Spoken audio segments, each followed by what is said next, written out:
नमस्कार, मैं जीत और आप देख रहे हैं ऑफ इंडिया। शुरू करते हैं बकैत कुमार की नई रिपोर्ट के 31वें संस्करण को, एपिसोड 31 को।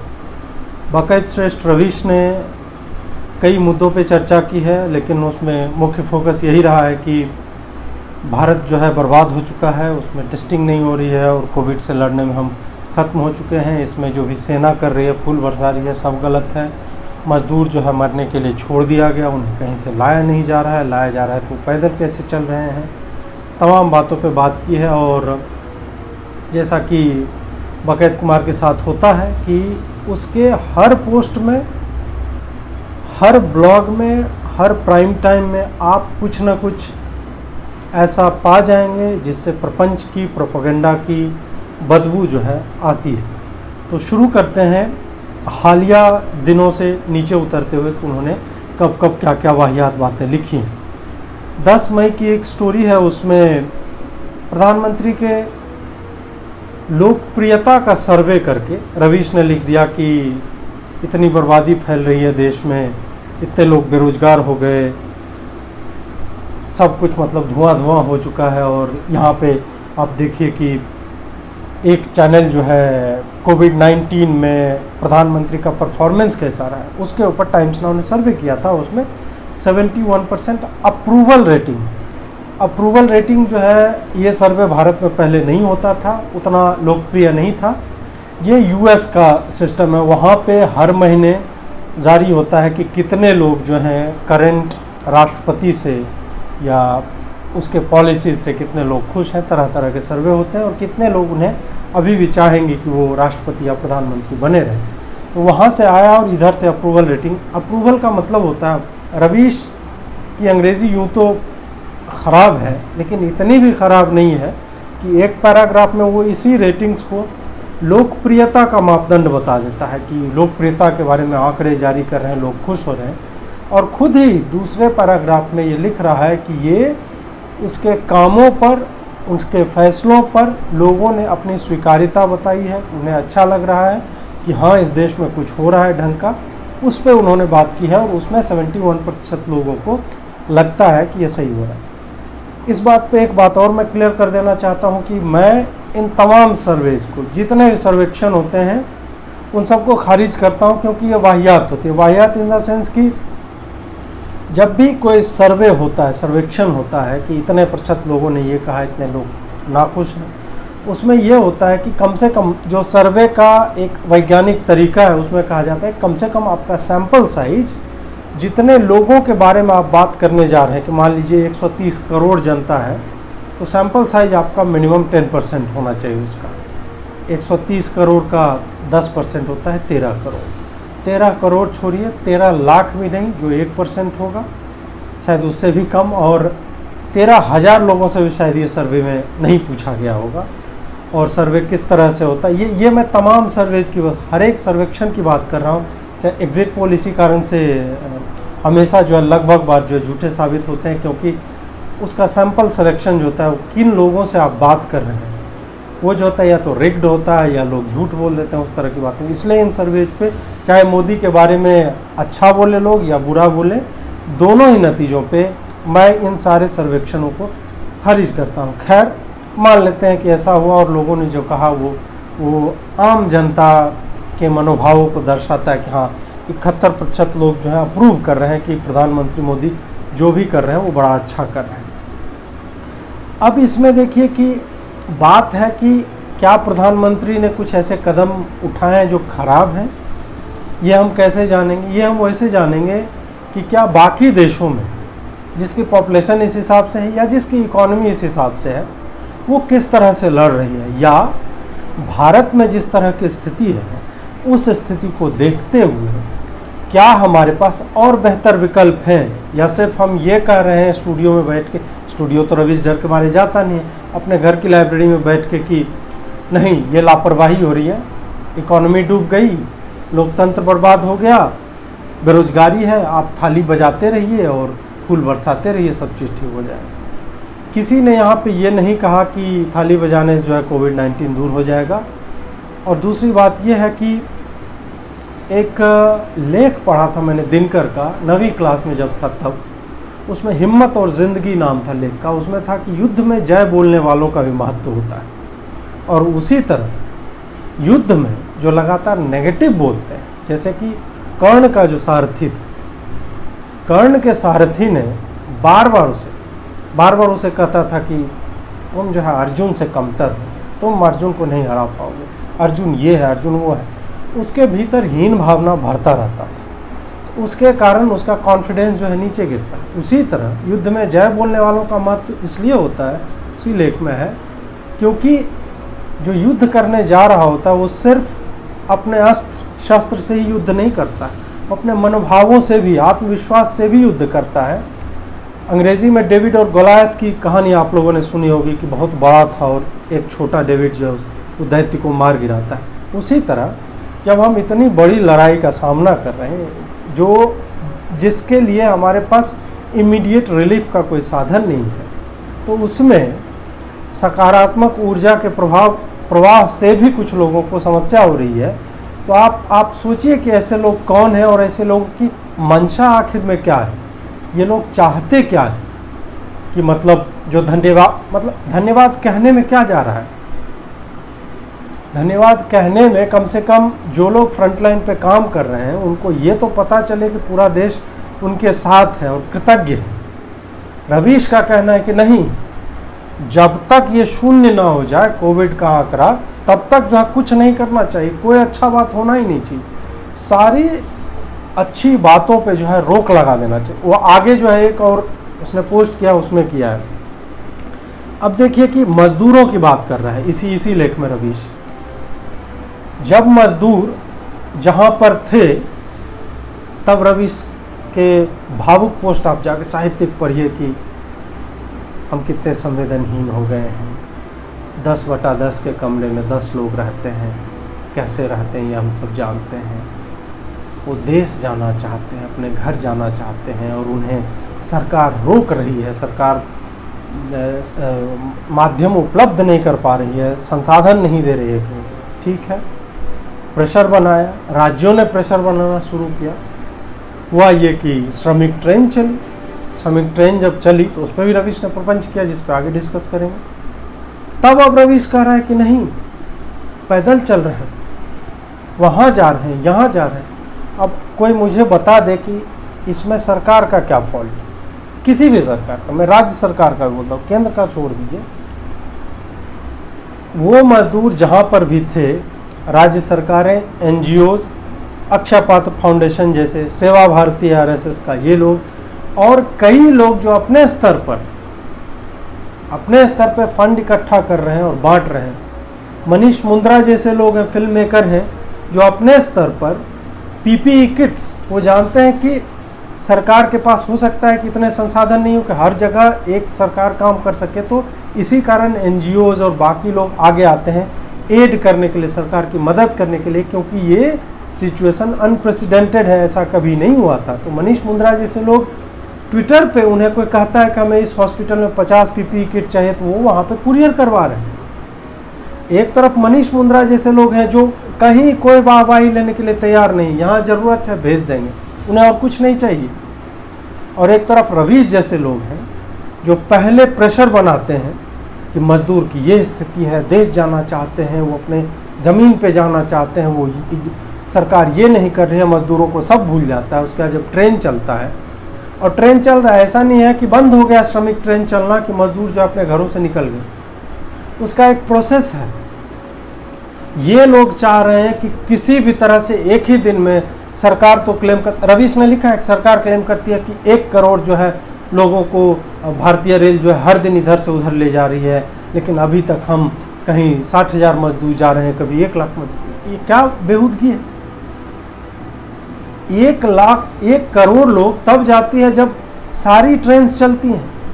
यहाँ स्पेशल ट्रेन है, स्पेशल प्रोटोकॉल है, राज्य सरकार को तय करना है कि कितने मजदूर आएंगे, उनकी टेस्टिंग होनी चाहिए, उसमें लक्षण है कि नहीं। उसके बाद हाफ ऑफ द कैपेसिटी, एक तरफ से ट्रेन चलती है, दूसरे तरफ से खाली आती है, तमाम चीज़ें हैं और इसमें समय लगेगा। अब यही बात है कि अगर इन मजदूरों तक जो अभी तक बैठे हुए थे, लॉकडाउन आज से तो है नहीं, 23 मार्च से है, तो इतने दिनों से जब वो बैठे हुए थे तो क्या वो अपनी बारी आने का इंतज़ार नहीं कर सकते थे? क्या वो भूख से मर रहे थे कहीं? ऐसी कोई खबर नहीं है। हम लोगों की बात यह है कि हम लोग इमोशनल हो जाते हैं गरीबों की, वंचितों की, पीड़ितों की बात सुनकर, और इसमें भी कोई बुराई नहीं है, कोई गलती नहीं है। मुझे ही कई लोग, मैंने वो अभी मध्य प्रदेश के जो मजदूर थे, 16 मजदूर जो मालगाड़ी से कट गए, उस पर मैंने लिखा कि उन्हें पटरी पर नहीं सोना चाहिए। मुझे कुछ लोग कह रहे हैं कि एसी में बैठा हुआ आदमी, तुम क्या जानो मजदूर क्या होता। भाई मेरे पिता मजदूर हैं, मैं जानता हूँ कि मजदूर क्या होता है, मैंने देखी है गरीबी, इसलिए मुझे ज्ञान मत दो इन सब बातों पे कि मेरे पिता के पाँव देख लोगे ना तो फटी हुई एड़ियों में गिन नहीं पाओगे कि कितने दरारें। मैं उस फैमिली से आता हूँ, इसलिए मुझे मत ज्ञान दो कि मजदूर क्या करता है। मेरे पिता मजदूर हैं, लेकिन वो मूर्ख नहीं है। वो मूर्ख इसलिए नहीं है कि वो आज जो है वो पैदल नहीं चल देंगे, या कोई भी, बहुत सारे मजदूर अभी भी हैं जो इंतज़ार कर रहे हैं, वो ट्रेन के ट्रैक पे नहीं सोते हैं। ये सब कहने की बातें हैं कि वो जो है थक कर सो गए, नहीं, ये मूर्खता है, स्टूपिडिटी है ट्रेन के ट्रैक पे सोना, चाहे आप मजदूर हैं या कोई भी है। ये प्लेन फैक्ट को हमें स्वीकारना होगा। आप जो है हर बात पे, चूंकि वो गरीब है, वंचित है, तो उसे आप जो है इम्यूनिटी नहीं दे सकते हैं। आप कुतर्क नहीं करने लगे उनके नामों पे, आपको उससे भी कंसर्न नहीं है। जो लोग इस तरह की बातें लिख रहे हैं और जो मेरे ऊपर अटैक कर रहे हैं, उन्हें भी मजदूरों से कोई लेना देना नहीं। उन्होंने अपने मेड को, हो सकता है कि उसकी सैलरी काट ली होगी, ऐसे ऐसे लोग होंगे, और ये लोग ज्ञान दे रहे हैं कि मजदूरों को जो है अजीत भारती ऐसे लिख रहा है। नहीं भाई, मजदूर की गलती है, अगर वो ट्रैक पे सो रहा है, मजदूर की गलती है, नहीं सोना चाहिए। मजदूरों के पास पैसे नहीं होते हैं, दिमाग होता है, उसका इस्तेमाल करना चाहिए। जब इतने दिन तक तुम इंतज़ार करते रहे, कुछ दिन और सह लो। जब तुम जानते हो कि रेलगाड़ियां चल रही हैं तुम्हें पहुंचाने के लिए, कुछ दिन में और रेलगाड़ियां चलेंगी, कई जगहों से लाखों मजदूर इवैक्यूएट हुए, तुम्हारा भी नंबर आएगा। ऐसे में पैदल चल देना। और देखिए, मैं दूसरा एस्पेक्ट भी समझ रहा हूँ कि ये मजदूर हैं, गरीब हैं, मिस इन्फॉर्मेशन की वजह से चल रहे होंगे, उनके चलने तक से मैं सहमत हूँ, मेरी संवेदना है उनके साथ। लेकिन ट्रेन के ट्रैक पे सोने वालों से मेरी संवेदना नहीं है, बिल्कुल नहीं है। ये मूर्खता है। आप ये नहीं कह सकते हैं कि उधर से ट्रेन नहीं गई तो वो लोग सो गए। नहीं भाई, ऐसे नहीं करना चाहिए। ये आले दर्जे की मूर्खता है, कोई भी करे।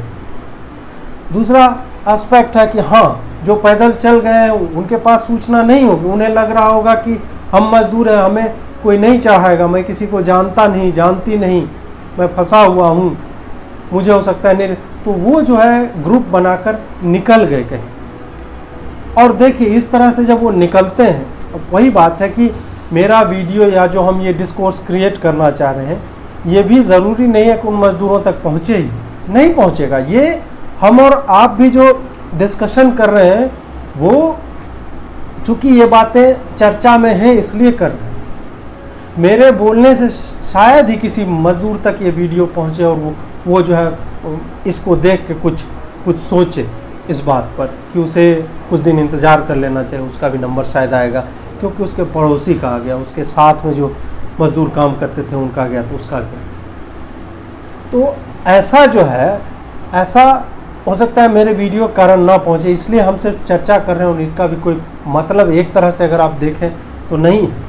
इसलिए हम संवेदनशील व्यक्ति हैं, इसलिए हम चर्चा भी करते हैं कि एक बार सोचना चाहिए कि वो, उनके पास सूचनाएं नहीं हैं और वो पुलिस से बचते फिरते इधर उधर से निकल रहे हैं। जब उन्होंने इस पूरे चीज़ को अपने ऊपर ले लिया कि वो जो है सरकारी निर्देशों का ऐसे कुसमय में पालन नहीं करेंगे, तो वो पूरी तरह से अपनी अवस्था के जिम्मेदार हो जाते हैं। उन्हें हो सकता है कि पुलिस कहीं स्पॉट करे, उन्हें इवैक्यूएट करे, मदद कर दे, लेकिन उनके साथ कुछ होता है। आप जंगलों से होके जा रहे हैं, कोई जानवर खा गया, आपको मार दिया, कोई बीमार हो गया रास्ते में, आप क्या करेंगे? उसके लिए कौन जिम्मेदार है? क्या उस जंगल में हॉस्पिटल मिलेगा, एम्बुलेंस आएगा? कम से कम आप जिस शहर में थे वहाँ पे तो ऐसा होता। मैं ये भी नहीं कह रहा हूँ कि हर व्यक्ति को इलाज उपलब्ध है इस देश में, नहीं है। हमने देखा है कि इसी देश में सड़कों पे माओं ने, बच्चे जने, हमारा सिस्टम इतना संवेदनहीन है, हम जानते हैं कि ऐसा होता है, फिर भी प्रोबेबिलिटी की बात करें तो एक जंगल में एम्बुलेंस का पहुंचना और एक सड़क पर या आप जिस मोहल्ले में रहें, जिस शहर में रह रहे हैं, वहाँ पे पहुंचना, प्राथमिक चिकित्सा उपलब्ध हो पाना, दोनों में प्रोबेबिलिटी में अंतर है। इधर ज़्यादा है, जंगल में कम है। इसलिए मजदूर की बात कह के ब्राउनी पॉइंट स्कोर करना कि अरे रवीश जी कितने चिंतित है, नहीं चिंतित है भाई। वो आदमी ऐसा, मतलब ऐसा बदमिजाज आदमी है कि उसका एक रिपोर्टर, देखिए यह आदमी खुद बाहर नहीं जा रहा। मैंने आपको बताया था जिस दिन तबलीगी वाला मौलाना साहब वाला कांड हुआ था, उसी दिन ये पूरे आपातकाल में एक दिन स्टूडियो आया, बाकी दिन ये अपने रूम में बैठ के रिपोर्टरों को दौड़ाता रहता है। इसका एक रिपोर्टर उस पटरी पे खड़े होकर रिपोर्टिंग कर रहा है, पुलिस आता है, बोल रहा है कि भाई साहब आप उतर जाइए, और वो बोल रहा है कि नहीं हम रिपोर्टिंग, यहाँ से तो बहुत लोग गए हैं तो हमें क्या दिक्कत है। देखते जाइए यही लोग एक एक क्राइम को किस तरह से नॉर्मलाइज करते हैं। रेल की पटरी पे चलना क्राइम है, गैर कानूनी चीज, अपराध है, और उसको चूंकि तुम्हारे पास एक लाल माइक है, मास्क लगा लिया, और रवीश कुमार जो है इंटरनेट के जरिए तुमसे जुड़ा हुआ है और वहाँ पे बात हो रही है, तो रवीश क्या बोलता है पता है आपको? अब जो है पुलिस सिखाएगी पत्रकारिता कैसे, पुलिस जो कि अपना काम कर रही है, और वो रिपोर्टर जो है लगा, अरे तुम साइड में उतर के भी पटरी दिखा दो, कैमरा में पटरी आ जाएगी ना कि तुमको उस पर चल के ही दिखाना है। यहाँ पर से कौन गया? लोगों ने पटरी नहीं देखी आज तक जीवन में। ये किस तरह का एरोगेंस है, किस तरह की रिपोर्टिंग? तो ये जो है, ये रवीश इस तरह के प्रपंच करते हैं, और चूंकि वो रवीश हैं इसलिए वो पुलिस को ही जो है एक तरह से गलत और एलिटिस्ट माइंडसेट जो होता है वो निकल के आ जाता है। अब देखिए इसी में कि लोकप्रियता पे एक पैरा उन्होंने लिखा कि लोकप्रियता बढ़ गई है, ये गलत बात है, काहे कि लोकप्रियता, लोग जो है मर रहे हैं, खो रहे हैं फलाना दिन का, और इसको ये खारिज कर रहे हैं। अब देखिए सर्वे में कुछ लोगों ने तो लिया होगा भाग, ये एलिटिस्ट और टिपिकल क्लासिसिस्ट मानसिकता है कि मैं जो है ज़्यादा ज्ञानी, मैं इन सारे सर्वेज को खारिज कर रहा हूँ। खारिज आप इस कारण नहीं कर रहे हैं कि सर्वे का पूरा जो है तरीका गलत, नहीं, आप खारिज इसलिए कर रहे हैं कि मैं नहीं मानता कि पीएम ने कुछ किया है इसमें, और ये इसका कोई मतलब नहीं है। जब अभी मजदूर हैं, इकॉनमी या फलाना डिमका है, तो इस सर्वे का कोई मतलब नहीं है कि 71% जो है पॉपुलरिटी बढ़ गई है, अप्रूवल रेटिंग बढ़ गई। तो ये वही है कि मेरा एक वोट जो है बाकी लोगों के, जो आम जनता है रवीश की नज़र में, उसके 1 करोड़ के वोट के बराबर होना चाहिए। और मैं कह दूं कि हाँ तुम ठीक काम नहीं कर रहे हो, उस आदमी को बर्खास्त किया जाए और नया आदमी मैं मनोनीत कर दूं, क्योंकि मैं रवीश कुमार, मैं बकैतों में श्रेष्ठ जो है बकैताधीश रवीश हूँ मैं। तो इस तरह की मानसिकता से रवीश चलता है। अब जो है 8 मई को रवीश ने जो है ऑल्ट न्यूज के ऊपर एक लिखा है, मतलब बहुत मज़ेदार है। उसमें लिखा है कि गुजराती में भी आ रहा है ऑल्ट न्यूज, और अब जो है गुजरात के लोग भी अपनी लोक भाषा में अफवाहों का खंडन करते सुने।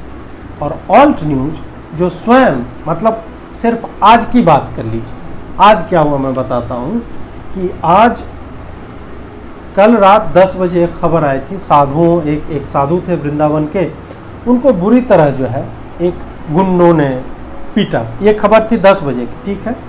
उस पर मैंने ट्वीट किया और बहुत लोगों ने ट्वीट किया, और उसमें हाँ ये मिस इन्फॉर्मेशन था कि जहाँ से ये सोर्स से खबर आए उसमें बोल दिया गया कि उसमें गुंडे शामिल थे और बांग्लादेशी लोग शामिल थे। जो भी है, स्टोरी आ गई, बन गई। उस स्टोरी में कहीं नहीं लिखा गया कि ये मैं कह रहा हूँ कि गुंडे थे बांग्लादेश, नहीं। किसी फेसबुक पेज ने क्लेम किया, उसको कोट अनकोट करके फेसबुक पेज का लिंक देके सब चीज़ करके दिया, शेयर किया। सुबह जब मैं जगा तो मुझे पता चला, मथुरा पुलिस ने मुझे टैग करके लिखा था कि ये थानाध्यक्ष या जो भी पुलिस के लोग हैं उनका बयान है और अभियुक्तों को गिरफ्तार कर लिया गया। ये आपसी झगड़ा था। मैंने अपने उसी ट्वीट को, सबसे पहले तो उस स्टोरी को अपडेट किया ऑफ इंडिया ने, उसके बाद मैंने अपने ट्वीट को मेंशन करके लिखा अपडेट है। ट्वीट को आप एडिट नहीं कर सकते, एडिट करने का होता तो मैं कर देता, फेसबुक में जितना था हर जगह कर दिया। इसमें मैंने वो करके और लिख दिया कि अपडेट आ गया है, आपसी झगड़ा था, पुलिस कर रही है और गिरफ्तार हो चुके। ठीक, इसके 7 घंटे बाद 4 बजे शाम में जुब्बू रंगसिया आता है, हमको टैग करता है कि इसमें कोई नहीं था बांग्लादेशी फलाना ढिमका करके। मैंने लिखा कि भाई तुम 7 घंटे लेट हो, मैंने अपनी बातों का खंडन खुद ही कर दिया है, ऐसा नहीं है कि मैं उसे कम्युनलाइज कर रहा था फलाना, कुछ नहीं। बांग्लादेशी लिखने से कम्युनलाइज कैसे हो जाता है? मान लो मैंने तो मुसलमान शब्द का जिक्र ही नहीं किया, जब उसमें कम्युनिटी का जिक्र ही नहीं है तो कम्युनलाइज कैसे हो जाता है? तो ये तो तुम्हारी दिमाग में भरा हुआ है। ठीक है, इस पे देखिए मेरे खंडन करने के 7 घंटे के बाद, और वो रिपोर्ट पढ़िएगा तो उसमें लिखा हुआ है कि यह डेवलपिंग स्टोरी है, इस पर पुलिस का वर्जन आना बाकी, और सुबह में जो ही वर्जन आया हमने दूसरी स्टोरी छापी। हर तरह की बात जो है पब्लिक जो है एम्पावर्ड हो सही इंफॉर्मेशन से वो किया। 2-3 और खबरें आ जाई हैं। एक है रणदीप सुरजेवाला जो है छत्तीसगढ़ में, और वही फोटो जो है रवीश ने ट्वीट किया, उसमें लिखा नहीं है कि छत्तीसगढ़ में जो है ये हो रहा है, जो कांग्रेस शासित प्रदेश है, राज्य है, वहाँ पे ट्रकों में मजदूरों को भरा जा रहा है। और रणदीप सुरजेवाला ने ट्वीट कर दिया कि देखिए इसको हवाई जहाज़ पे ले जा रहे थे और ये हवाई चप्पल फलाना ढिमका, इस तरह से करके उसका खंडन तुरंत हो गया। ये एक फेक न्यूज़ थी, अल्ट न्यूज़ ने उसका फैक्ट चेक नहीं किया। इसी तरह एक और फेक न्यूज़ आई, वो भी जो है दलित कांग्रेस ने जो है वो एक फेक न्यूज़ जो है शेयर किया था। रोहिंग्या जो है बांग्लादेश में शायद जा रहे थे, एक ने बुजुर्ग ने अपनी स्त्री को जो है कंधे पर बिठाया और ले जा रहा है, उसको बोल दिया कि ये भारत का। उस पर भी जबकि मैंने टैग किया ऑल्ट न्यूज़ को कि इसका फैक्ट चेक कर दो, हम लोग कर चुके हैं, तुम लोग लेट हो गए 8-10 घंटा, लेकिन कर दो, नहीं किया। एक एक दिन में ये लोग सेलेक्टिव होके, ये मीम्स का किसी ने 2 रीट्वीट किया है तो उसको कह देते हैं वायरल है ये स्टोरी, उसका रीट्वीट करते हैं। और उनका पूरा काम ही चल रहा है कि रवीश जैसे लोग जिनके पेज पे 1.8 मिलियन जो है सब्सक्राइबर्स हैं, उसमें 80% तो गाली ही देने आते हैं अगर आप कंटेंट पढ़ेंगे तो इतने लोग हैं, वहाँ पे अगर पुश ना करें तो ऑल्ट न्यूज़ का, आप जाके ट्रैफिक इन लोगों का देखिए और इन लोगों के फैक्ट चेक के नीचे के कमेंट जाके देखिए कि इनको गाली के अलावा और क्या मिलता है, कुछ नहीं मिलता है। उसको प्रमोट किया। उसी तरह एक और आकाश बनर्जी है, उसको प्रमोट किया क्योंकि उसके फेवरेट सब्जेक्ट हिटलर के बारे में लिखा है कि 75 साल बाद भी उसके मरने के अभी भी हिटलर मौजूद है। जाहिर सी बात है कि हिटलर यहाँ पे किसको बोला जा रहा होगा, आप समझ सकते हैं। तो उसने लिखा है कि ऑल्ट न्यूज़ जो है अफवाहों का इंस्पेक्टर है और रवीश जो है अफवाहों के इंस्पेक्टर जनरल हैं जो इस तरह के करते हैं। रवीश को नहीं दिखता सेलेक्टिव वॉलेट को, मतलब पारस पत्थर लेके चलता है ऑल्ट न्यूज़ वाला, पत्थर को छुआता है वॉलेट बन जाता है। इस तरह के ज्ञानी लोग हैं ऑल्ट न्यूज़ में, और उसको जो है रवीश जो है प्रमोट कर रहा है। नहीं करेगा डूब जाएगा, इन लोग का जो चलना मुश्किल हो जाएगा। उसी दिन मालगाड़ी पर जो है संवेदनहीनता की बात और इस तरह की बात की, एकदम पूरा पैदल चल रहे हैं लोग, कट गए, छाले पड़ गए हैं पैरों में, और ट्विटर फेसबुक और चैनलों पे नहीं है, वरना ये देखते कि समाज कितना संवेदनहीन हो गया। समाज कैसे संवेदनहीन हो गया? इसमें समाज ने हर बार ये मरने वाली घटना हटा दीजिए, मरने वाली घटना पे भी बहुत कम ही लोग हैं जो सच्चाई को स्वीकार रहे हैं, लिख रहे हैं कि उन्हें ट्रैक पे नहीं सोना चाहिए। होता यही है कि हम लोग जो है सीधा इमोशनल हो जाते हैं कि नहीं, अरे मजदूर है, गरीब है, वो सो गया, उसको नींद आ गई, ट्रैक पे नींद आ गई होगी, इस तरह की बातें। मतलब उसमें मैंने अलग वीडियो ही पूरा बनाया है, जिसको देखना वो जाके देख सकता है। इस पे आप खूब लिख दीजिए कि समाज संवेदन नहीं हुआ है। संवेदन, समाज अगर संवेदनहीन हो जाता ना तो लोग सेवा भारती को डोनेशन नहीं दे रहे होते। लोग अक्षय पात्र को, जिसने 4 करोड़ लोगों को खाना खिलाया है, सेवा भारती ने 50 लाख परिवारों को खाना खिलाया, 50 लाख परिवारों। आप समझ रहे हैं, एक परिवार में 5 लोग भी हैं तो आप जोड़ लीजिए कितने करोड़ लोगों तक पहुंचे। इस तरह की चीजें हो रही हैं। जिनको सब ने अबेंडन कर दिया, वहां तक एनजीओ पहुंच रहे हैं। ये कौन है? समाज ही तो है रवीश। ट्विटर पर, फेसबुक पर और चैनल वाले, तुम संवेदनहीन हो। तुम्हारे लिए मजदूर जो है एक अलग तरह के एक्सप्लॉयटेशन का जरिया है। एक्सप्लॉयटेशन सिर्फ उनसे 9 घंटे की जगह 12 घंटे काम करवाना नहीं है और कम वेज देना नहीं है। एक्सप्लॉयटेशन ये भी है रवीश, बकैत श्रेष्ठ, कि जब तुम उनका नाम लेके अपना एजेंडा ठेलते हो, that is also a form of exploitation. तो रवीश जब इस तरह से वैचारिक एक्सप्लॉयटेशन करता है, तब जो है उसकी संवेदनहीनता झलकती है कि तुमको मजदूरों से तो कोई लेना देना है ही नहीं। You don't give a shit about them. तुम खाली साहित्य लिखना चाहते हो। वो तो मैं तो सोते हुए बोल दूंगा, वह तोड़ती पत्थर इलाहाबाद के पथ पर, इस तरह कविताएं मुझे भी याद है। और मैं बैठे बैठे सांस लेते और छोड़ते मैं ऐसी कविताएं लिख दूंगा जिसको पढ़ोगे रोने लगोगे। लेकिन उतना धूर्त मैं हूं नहीं। शब्द जो होते हैं वही मैं कई बार कहता हूं कि दुधारी तलवार होती है, कि अगर आपके पास शब्द विन्यास है तो आप किसी भी चीज को किसी भी तरीके से लिख देंगे और कन्विंस कर देंगे लोगों को। मैं वो करने के लिए नहीं आया हूं। 3 मई को पुष्प वर्षा जो हुई कृतज्ञता दिखाने के लिए इस राष्ट्र के फ्रंट लाइन वर्कर्स के, तो उस पर जो है रवीश लिखता है। और रवीश जो है लिखता है कि क्या ये लड़ाई हमने पूरी तरह से जीत ली? सेना तो तभी आती है जब हम पूरी तरह से लड़ाई जीत जाते हैं। क्या हमने लड़ाई जीती है? और रवीश पूरा इमोशनल होके मतलब यहाँ तक बोल गया कि अच्छा होता इन्हीं जहाज़ों से कुछ मजदूरों को पहुँचा दिया जाए। मजदूरों के पहुँचने से एक और समस्या हो रही है। आपको अगर पता नहीं हो, आप ज़रा पता कर लीजिए कि अभी जो मूवमेंट चालू हुआ है श्रमिक ट्रेन से मजदूर और स्टूडेंट का, किस किस राज्य में पहुंचने वाले लोगों में और नए कोरोना मरीज जो आए हैं उसका कितना % ये मरीज। बिहार में एक दिन 29 है तो 19 उसमें वो है, 42 है तो 28 उसमें जो है बाहर से जो प्रवासी मजदूर या स्टूडेंट आए हैं वो है। मैं डिमोनाइज नहीं कर रहा हूँ, मैं सिर्फ आपको संख्या बता रहा हूँ। और कोरोना पॉजिटिव जो है वो मजदूर को नहीं हो रहा है, वो किसी को भी हो रहा है। तो जब ये किसी को भी हो रहा है और जब मूवमेंट नहीं करना चाहिए, तुमने प्रेशर बनाया, राज्य सरकारों पे प्रेशर बना, वो अब मंगवा रहे हैं और अब ये उन जगहों पे भी पहुंच रहा है जहां पे इसको नहीं पहुंचना चाहिए। तो अब ये एक नया बखेरा शुरू हो गया। हो सकता है कम्युनिटी ट्रांसमिशन जो है शुरू हो जाए। और इसमें मजदूरों का दोष मैं नहीं दे रहा हूँ, मैं उन सरकारों का दोष दे रहा हूँ जिन्होंने प्रेशर बनाया, और ऐसे लोगों का रवीश टाइप का जिन्होंने प्रेशर बनाने में मदद की कि नहीं एकदम मजदूर जो है वो भूख में है, मर रहे। कोई नहीं मर रहा था, सबको खाना वाना पहुँच रहा है। मैं ये नहीं बोल रहा को 5 स्टार फैसिलिटी मिल रही, नहीं। लेकिन हाँ, ये भी नहीं था कि कोई भूखा मर रहा।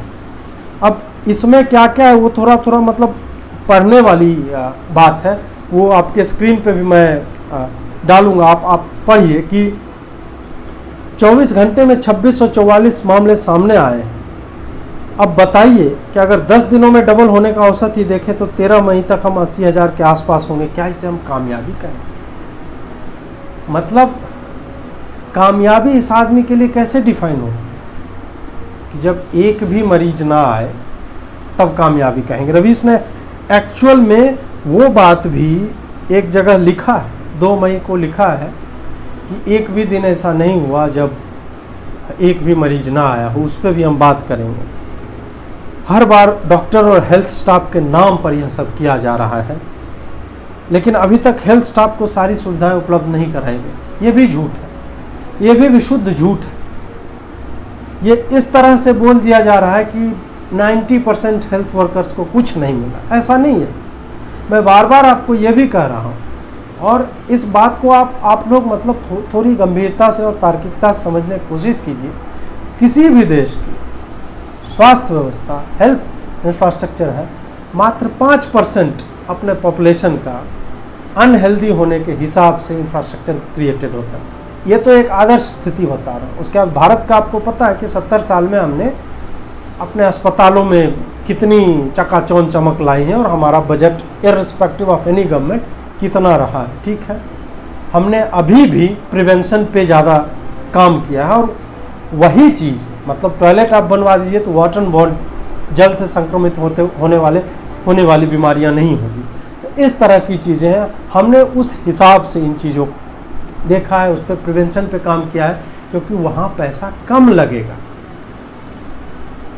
बजाय इसके कि वो बीमार हो गया है उस पर खर्चा हुआ, क्योंकि गरीबों को इलाज देना भी सरकार की रिस्पॉन्सिबिलिटी है। इसलिए ये कह रहे हैं कि हेल्थ स्टाफ के नाम पे, और हेल्थ स्टाफ के पास तो इक्विपमेंट ही नहीं पहुंचा। ऐसा नहीं है किसी के पास नहीं पहुंचा है, कुछ के पास नहीं पहुंचा है, ये मैं बता रहा हूँ, ये मैं समझ रहा हूँ। कुछ हॉस्पिटल्स जो हैं ओवर कैपेसिटी काम कर रहे हैं। दिल्ली जैसे जगह पे एक दिल्ली पुलिस के कांस्टेबल थे, वो जो है उनको शाम में खांसी की रात में शिकायत हुई तो उनका रूममेट जो है गर्म पानी दे के और थोड़ा उपचार किया और सुबह लेके गया, 3 हॉस्पिटल ने दिल्ली में लौटा दिया, मर गए। दिल्ली पुलिस का कांस्टेबल दिल्ली के अस्पताल में 3 अस्पताल गया, एडमिट नहीं हो पाया।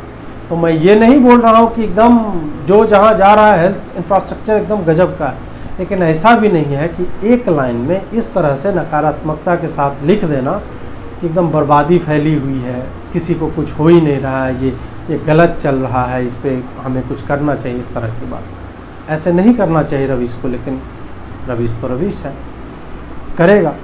तो इसी में और भी देखिए कि आईटी सेल की ताकत पर हर प्रश्नों को किनारे लगा देने से प्रश्न मर नहीं जाते। क्या यह प्रश्न नहीं है कि इस वक्त पुष्प वर्षा की जरूरत ही क्या थी, वो भी जिस दिन 2644 मामले सामने आए हैं। तो क्या क्रिस्टल बॉल है किसी के पास कि प्रेडिक्ट कर ले कि अगला दिन कितना आएगा? वो तो 10 मामला भी सामने आता तो भी यही लिखते तुम कि कामयाबी तो नहीं है, 10 मामले तो सामने आए ही हैं। तुम पहले डिफाइन कर दो कि 2000 रहता, 2000 से कम आता तो हम मान लेते कि नहीं। दिन जैसे जैसे बढ़ेंगे, वो प्योर विज्ञान है, मैथमेटिक्स है, एक्सपोनेंशियल ग्रोथ उसका होता रहेगा, वो ज़्यादा ही बढ़ेगा।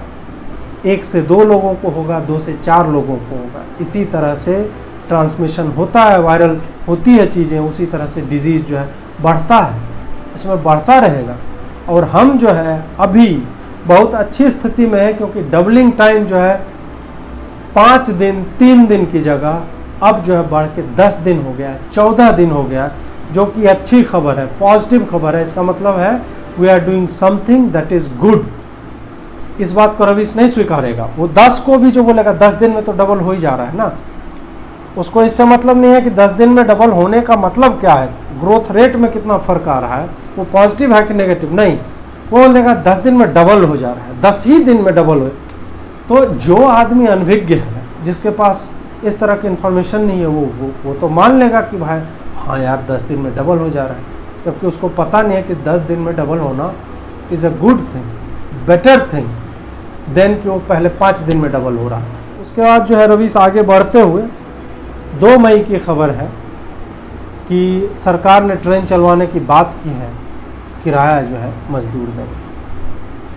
ये बात मैंने आपको डिटेल में बता दिया कि ये एक प्रोपेगेंडा था कांग्रेसियों का, वो उसी दिन जो है टूट गया। लेकिन रवीश ने अगले दिन, या मतलब 2 तारीख से अभी 12 तारीख हो गया, 10 दिन में इसका खंडन नहीं किया है। इस पे एक लाइन नहीं लिखा कि क्यों गैर भाजपाई राज्य के ही मजदूरों से पैसा वसूल रहा था। कौन वसूल रहा था? महाराष्ट्र में कौन वसूल रहा था, राजस्थान में कौन वसूल रहा था, केरल में कौन वसूल रहा था, ये सब जाके आप टाइप कीजिए, आपको मिल जाएगा इंटरनेट पे। रवीश ने उस बात पे कुछ नहीं लिखा है। रवीश ने खाली लिख दिया लालू ने बाढ़ के समय में फ्री ट्रेनें चलवा दी। एक सजा याफ्ता अपराधी जो बिहार की बर्बादी का पर्याय है,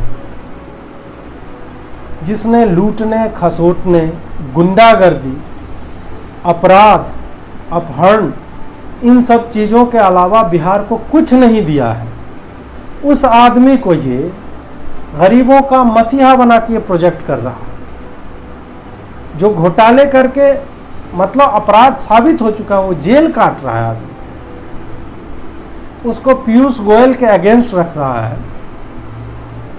जिसने बोला कि 85% माफ है किराया।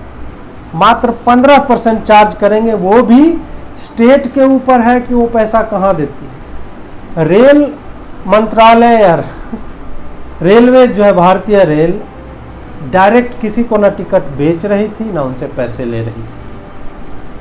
रवीश जो है कि कुछ दिखा और तुरंत कूद गया। और हाँ, इस पे जो है ऑल्ट न्यूज़ ने कोई फैक्ट चेक नहीं किया कि रवीश जी ने गलत चीज़ लिखी थी, उनको जो है सही करना चाहिए। कैसे लिखेंगे भाई? अब वहाँ के को चेक करने के इंस्पेक्टर हैं ऑल्ट न्यूज़ वाले। तो इस तरह के प्रपंच आगे जो है कोई खंडन नहीं। 2 मई को वर्ल्ड हेल्थ ऑर्गेनाइजेशन का गुणगान किया रवीश ने। उससे पहले मैंने आपको बताया कि एक दिन चीन का गुणगान कर रहा था, आहा चीन, ओहो चीन। और मैंने आपको बताया कि चीन किस तरह से वेस्टर्न मीडिया को मैनेज करता है पैसे खिला करके। चीन किस तरह से भारत में अपना जो है एक कल्चरल इम्पीरियलिज्म, सांस्कृतिक साम्राज्यवाद पुश करने के चक्कर में है। और चीन देख रहा है कि सरकार तो यहाँ की कुछ नहीं कह रही है ऑफिशियली कि चीन रिस्पॉन्सिबल है, जैसा कि यूएस कह रहा है, यूके कह रहा है और तमाम देश, जर्मनी के एक न्यूज़पेपर ने कहा है। लेकिन यहाँ के लोग जो है लगातार ट्विटर पे, फेसबुक पे इस तरह की बातें लिख रहे हैं। तब जो उसी टाइम में, ऐसे ही समय में रवीश कुमार का एक शो आता है 40 मिनट का, और वो बताता है चीन ने किस तरह से सामना किया, उसने कैसे बता दिया। जबकि चीन ने 7 सप्ताह तक इन्फॉर्मेशन को विधल किया था, उसके बाद बताया। उसका WHO का गुणगान कि 30 जनवरी को WHO ने बता दिया था। और बताया जाता है कि 11 मार्च को पैंडेमिक शुरू हुआ था, लेकिन 30 जनवरी को भारत में एक पेशेंट आ चुका था जो वुहान से आया था, इस तरह की बात। और फिर रवीश एक लाइन में लिख देगा, पूरे फरवरी के महीने भारत ने क्या की, लापरवाही बरती। रवीश ने ऐसी बातें कई बार लिखी है, लेकिन रवीश कभी ये नहीं लिखता है बाकायदा कि लापरवाही है क्या, मतलब भारत ने क्या नहीं किया उस दौर में। यह आप देखें कहीं नहीं लिखा हुआ, ये रैंडम बात करेगा, टेस्टिंग कर देना चाहिए था। मतलब वर्ल्ड हेल्थ ऑर्गेनाइजेशन ने अप्रूव भी नहीं किया, तो उसको उस वक्त तक पता नहीं था कि ह्यूमन टू ह्यूमन फैलता है कि नहीं। पीपीई किट्स के स्पेसिफिकेशंस डिसाइड नहीं हुए थे वर्ल्ड हेल्थ ऑर्गेनाइजेशन में, और ये कह रहा है टेस्टिंग जो है नहीं हो रहा है, कुछ कर देना चाहिए। ये बताता नहीं है, खाली ये बता देगा लापरवाही की थी। जबकि भारत ने, मैं पता नहीं कितने वीडियो में ये बात बोल रहा हूँ, लेकिन वही हर बार बोलता हूँ ताकि आप लोगों के दिमाग में, स्मृति में रहे कि एक्चुअल में क्या हुआ था और रवीश क्या बकैती कर रहा है। भारत फरवरी के पहले सप्ताह से हर एक बाहरी जितनी फ्लाइट थी सब की, वहाँ से आने वाले की थर्मल स्कैनिंग, वहाँ से कौन लोग आ रहे हैं, कहाँ कहाँ गए थे, फॉर्म भरवाना, उनको ट्रेस करना, उनके लक्षण देखना, सारी चीज़ें की हैं। हर व्यक्ति को ट्रेस किया गया। बाद में जा करके आईबी ने इसमें मदद की और लोगों को ट्रेस किया गया कहाँ कहाँ लोग गए हैं। विदेश मंत्रालय ने, एविएशन मिनिस्ट्री ने, सब लोगों ने मिलकर काम किया ट्रेस करने में, कौन आदमी कहाँ से आया था, कहाँ तक गया था। हर तरह के एहतियात बरते गए। एयरपोर्ट से आने वालों के लिए बहुत अच्छी फैसिलिटी में दिल्ली के आसपास के जगहों पे जो क्वारंटाइन वार्ड बनाया गया, उसके वीडियोज आपने देखे होंगे किस तरह लोगों ने प्रेज किया था कि हमने सोचा कि इस तरह का होगा, लेकिन भारत में। केविन पीटरसन का आपने वीडियो देखा होगा, वो उसी समय में यहाँ पे थे और उन्होंने बताया कि भारत के एयरपोर्ट पे जिस तरह चेकिंग हो रही थी और हीथ्रो पे, लंदन में वहाँ पे हो रही थी, ज़मीन आसमान का मतलब वहाँ तो हो ही नहीं रही थी। उसने ये बोला तमाम तरह के भारतीय जो बाहर से आ रहे थे, जो न्यू जर्सी से हीथ्रो गया, हीथ्रो से इंडिया आ रहा था, इस तरह से सब ने स्वीकारा है कि भारत बहुत शुरू से तैयार था। भारत अगर शुरू से तैयार नहीं होता ना, तो भारत और अमेरिका लगभग एक टाइम में वहाँ दोनों जगहों पीक करना शुरू हुआ। और अमेरिका का नंबर जाके आप देख लीजिए, वहाँ कितने लोग मर चुके हैं, और भारत में संक्रमित की संख्या देख लीजिए। भारत की रिकवरी रेट देख लीजिए, लगभग 30% है, जो कि बहुत अच्छी है। आपको हमेशा प्रपंची चीज़ें दिखाई जाएंगी कि G20 में टेस्टिंग में हम लोग जो है सबसे कम है। अरे भाई, पर मिलियन कम है, जाहिर सी बात है यार। 1300 मिलियन पॉपुलेशन है हमारा, 130 करोड़। उसमें जो है 130 करोड़ में सबकी टेस्टिंग नहीं हो सकती। जिनके लक्षण है उन्हीं की टेस्टिंग होगी। नहीं होती टेस्टिंग, कोई मर जाता तो वो खबर आ जाती, क्योंकि लोग तो लगे, लोग कब्रिस्तान जाकर रिपोर्टिंग कर रहे हैं फॉर गॉड से। कब्रिस्तानों से रिपोर्ट आ रहे हैं, रवि से इस पर नहीं लिख रहा है। आज ही आज तक वालों ने दिल्ली में कोविड वालों का कब्रिस्तान है, उसमें शायद 93 या 96 लाशें जो दफनाई गई, और दिल्ली गवर्नमेंट क्लेम करता है 73। तो इस तरह की चीजें भी हो रही। रवि इस पे नहीं लिखेगा। रवि का फोकस देख लीजिएगा, इससे पहले वाले पूरे वीक में था अहमदाबाद में कितने लोग हो रहे हैं, मुंबई में कितना हो रहा है नहीं बताएगा, अहमदाबाद के बारे में बताएगा कि यहाँ मिला कितना। बंगाल के बारे में एक शब्द नहीं लिख रहा है रवि कि वहाँ हो क्या रहा है, वहाँ किसी को नहीं पता है। रवि का न तो वहाँ पे रिपोर्टर है, न रवि को इनसाइडर इंफॉर्मेशन है, न रवि जी को लोकपत्र संभाग कोई लिख रहा है, न रवि को कोई पर्सनल मैसेज कर रहा है कि रवि जी हैशटैग आप ही से उम्मीद है। कुछ नहीं हो रहा है इस तरह। और उसको दिख रहा है कि गुजरात में 60 दिन में इतने हो गए, केरल में तो 429 ही है। दोनों में अंतर है भाई। वहाँ के इंटरनेशनल एयरपोर्ट पे कितने लोग आते हैं, यहाँ पे कितने आते हैं, उसमें अंतर है। वो कैसा बिजनेस सिटी है केरल की जहाँ तुम बात कर रहे हो, वो क्या है, पॉपुलेशन दोनों का क्या है, तमाम तरह की चीज़ें। लेकिन वही है कि नहीं, भाजपा वाला है उधर, ये गैर भाजपा है, तो कंपैरिजन करेंगे। दिल्ली से कंपैरिजन नहीं करेंगे। दिल्ली में क्या चल रहा है, महाराष्ट्र में क्या चल रहा है।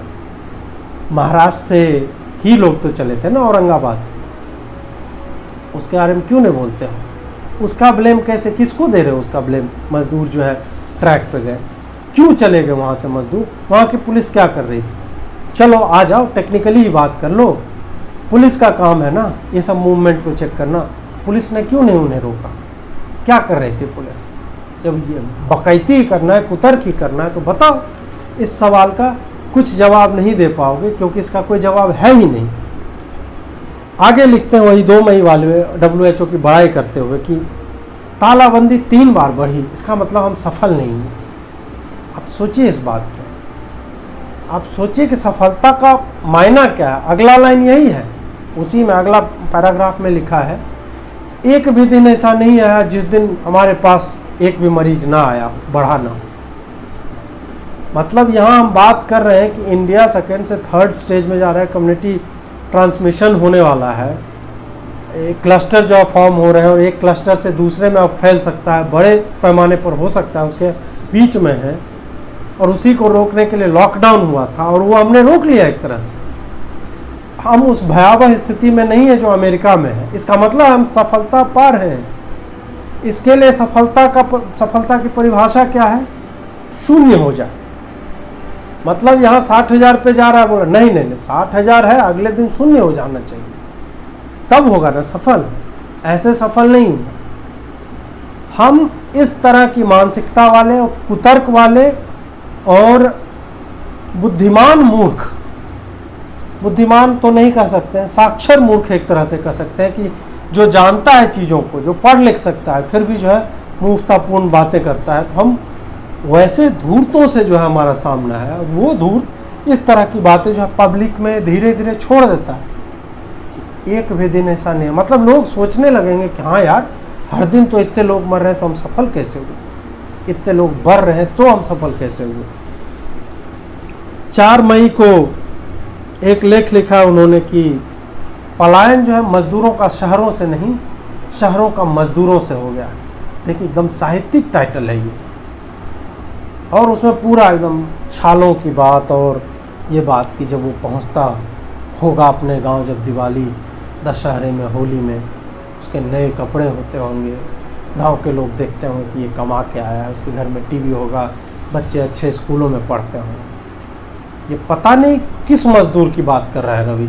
भारत में इस तरह के मजदूर कितने हैं वो मैं नहीं जानता। मेरे भी गांव में मजदूर हैं, उनके बच्चे अच्छे स्कूलों में नहीं पढ़ते हैं, उनके बच्चे सरकारी स्कूलों में ही पढ़ते हैं, क्योंकि यह हमारे समाज का, इस देश की आर्थिक स्थिति ऐसी है, ये दुर्भाग्य है एक तरह से कि वो नहीं पढ़ पाते। फिर भी रवि ने साहित्य लिखने में जो है इमोशनल होकर लिख दिया। उसी तरह का इमोशनल साहित्य मैं भी रच सकता हूँ। कहने में क्या है, मैं ये लिख सकता हूँ इसी तरह कि कुछ लोग मानते नहीं सरकारी बातों को, और आज देखिए कि बिहार में जब बाहर से लोग उतर रहे हैं तो वो अपने साथ कोरोना लेकर आ रहे हैं, और उससे जो है समाज में कोरोना फैल गया। क्या इस तरह के लोगों से हम सामना कैसे करेंगे। वही है कि छालों की बात कह देना, चमक की बात कह देना, ये सारी बातें वामपंथियों ने इसको खूब एक्सप्लॉइट किया। इस तरह की बातें करना मतलब ज्ञान देना, फर्जी का ज्ञान, कोई मतलब नहीं इसका। स्थिति सामान्य होती तो मैं मान लेता, सब कुछ खुला हुआ रहता और मजदूरों को कहीं पे जो है हाईजैक कर लिया जाता, सारे लोग किडनैप करके बिठा, तुमको कहीं नहीं जाने देंगे। अब जो है गेहूं कटने का सीजन है, तुम कहाँ जा रहे हो, तुम जो है गेहूं काटो। ऐसा कुछ हो जाता तो मान लेता मैं। अभी जब सिचुएशन ऐसा है कि उनके भलाई के लिए उन्हें कहा जा रहा है जहाँ हो तुम वहीं पे रहो, लेकिन लोग उठ के जा रहे हैं क्योंकि उनके पास शायद सूचना का एक्सेस नहीं है। उन्हें लग रहा है कि अब हम नहीं रह पाएंगे, हमें चले जाना चाहिए, सरकार हमें नहीं देख रही। ठीक है, ये स्टेट गवर्नमेंट की रिस्पॉन्सिबिलिटी है कि अपने नागरिकों का ख्याल करो, उन तक पहुंचो। तुम्हारे हर ज़िले के तुम्हारे पास डेटा है कि कहाँ का कितना लोग गांव के लेवल तक का है, तो तुम क्यों नहीं बोल रहे हो? इतने लोगों को मैसेज से वीडियो जारी करो, ग्रुप बनाओ व्हाट्सएप का, उन लोगों तक वीडियो पहुंचाओ कि सरकार आपके लिए चिंतित है। उन लोगों को पैसा दो, पैसा घट रहा है तो पीएम केयर्स से मांगो, प्रधानमंत्री से मांगो। लेकिन नहीं, मजदूरों के पाँव में छाले हैं और वो जानते हैं कि इन रास्तों से जाएंगे पकड़ लिए जाएंगे, इसलिए वो वैसे रास्तों से जा रहे हैं जहाँ पुलिस की नज़र नहीं होती। उन्हें पता भी नहीं है कि वो किन रास्तों से जा रहे हैं। वो भूल गए हैं किलोमीटर गिनना, वो भूल गए हैं दिन और रात। मज़दूर चल रहे हैं, मज़दूर ट्विटर पर नहीं है, मज़दूर फेसबुक पर नहीं है, मज़दूर चैनल पर नहीं है, इसलिए वो देख नहीं पा रहे हैं समाज कितना असंवेदनशील हो गया। असंवेदनशील कोई शब्द नहीं है, संवेदनहीन होता है शब्द। खैर, जो है बड़े लोग हैं, शब्द बना भी सकते हैं, या होता होगा, बनाया होगा उन्होंने, जो भी बात है। तो मूलतः बात यही है कि ऐसे समयों में, अब ये जो है मैंने 2 सप्ताह में किया, 14 दिन के बाद किया रवीश की रिपोर्ट। रवीश ने लिखना बहुत कम किया, जो कि बहुत अच्छी बात है, लेकिन अभी भी जितना लिख रहा है वो वाहियात बातें ही लिख रहा है, बेकार की बातें ही लिख रहा है, जिसको काउंटर करना ज़रूरी है। और मैं देखता नहीं, उसका टाइम नहीं देखता। बहुत लोग कहते हैं कि देखा कीजिए। अब मैं बोर हो गया हूँ इस आदमी से, हर दिन एक ही बात बोलता है। और मैं जानता हूँ कि मैं एक दिन बैठूंगा, 15 मिनट मुझे लगते हैं ये पूरा प्लान करने में, और जितना मैं बोल रहा हूँ उतना ही टाइम लगता है मुझे शूट करके ये पूरा शो तैयार करने में।